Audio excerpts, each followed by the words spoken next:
You know, won't be too long until your kids head back to the classroom, which means back to school shots. And really, it's a topic that usually comes with a ton of questions about what students need, when your child should head to the doctor's office. So a lot of questions we need to answer here. So here with us today, we have Linda Parker with the OKC County Health Department.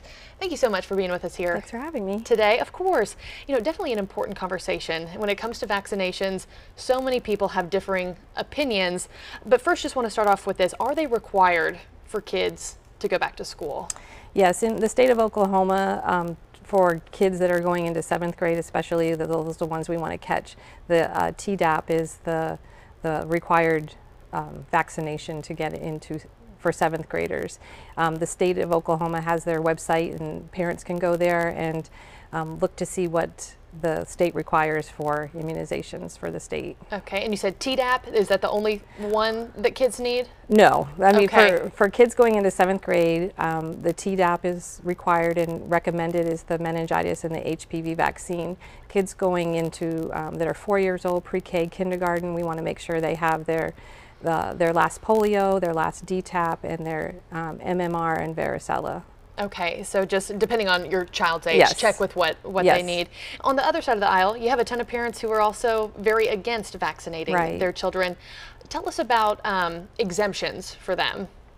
Well, in order for a parent to get an exemption, they have to go through the state of Oklahoma to get that paperwork and get that approved. There's medical exemptions, religious exemptions, and there's also parents that just decide they don't want to have vaccinations, so they can get that through the state website as well. Okay. Do many people opt out of that? What does that rate look like in I'm Oklahoma? not sure what the rate is here. I do know that there are some that we don't see that through the health department. We don't have those exemptions readily available for us, but there are people that are opting out.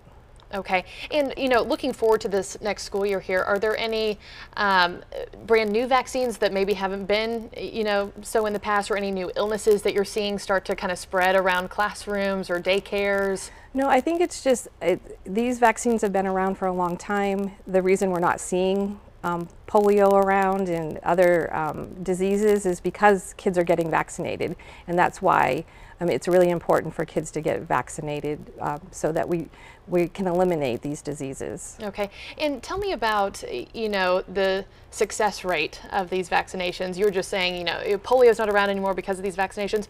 For parents at home, there are probably some parents who are about to send their kids off to daycare or preschool for the first time, kind of on the fence about, is this the best choice for my family or not?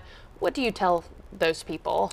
Well, we just try to tell them that the risks of getting the vaccine outweigh the risk of getting the actual disease. I know I'm from a generation where, you know, we didn't have all the vaccines we have now, Yeah. but now that we have them, we're seeing a generation of kids that aren't, my own kids, for example, have not had any of these diseases because we've had the vaccinations around. So if people are on the fence about it, I think they can go to the CDC.gov website, read about the vaccines. They're really, really safe, and there's like I said, the risks of the vaccines outweigh the risk of getting the disease. Okay, and you know, I was just thinking about this earlier, when you think of getting back to school shots, you think of younger kids getting a flu shot or whatever it might be. Does the same apply for college students? Right, so the college students, we've been seeing that colleges are actually requiring the meningitis vaccine, which in the state of Oklahoma you can get you can start getting that first one at age 11 and get a booster at age 15 or 16.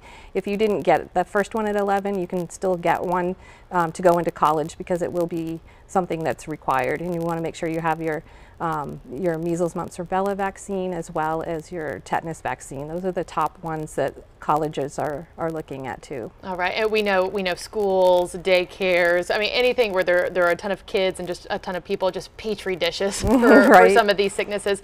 Talk to me about a timeline. Is there a deadline to get these shots before, you know, time to let them kind of kick in before kids head back to school, or no? Well, we're ready and waiting for these kids to come in. Schools in Oklahoma City do start August 1st, so I mean, if they even come, you know, anytime they can come in and get them, they're going to have some protection you know, even if they go to school the very next day after getting the vaccine, the protection is there, and it'll maybe take a couple weeks for it to really kick in, but it will. Most kids have had several of these vaccines, so they're getting boosters and such at this time. All right, good to know. And last question to you, with only a few seconds left, share with us again the website, and is there a phone number for the health department? Where should people turn to? Well, for Oklahoma City County Health Department, we're at occhd.org, and we have 3 different locations around the city that can meet all your immunization needs, and we do partner with the Caring van, and our nurses go out on that, and we're around the city, and we have a link to their website as well. Okay, perfect. Linda Parker, thank you so much for coming to studio. And August 1st, school starts back up. Time is ticking. It is. Ticking down. Okay, thank you so much.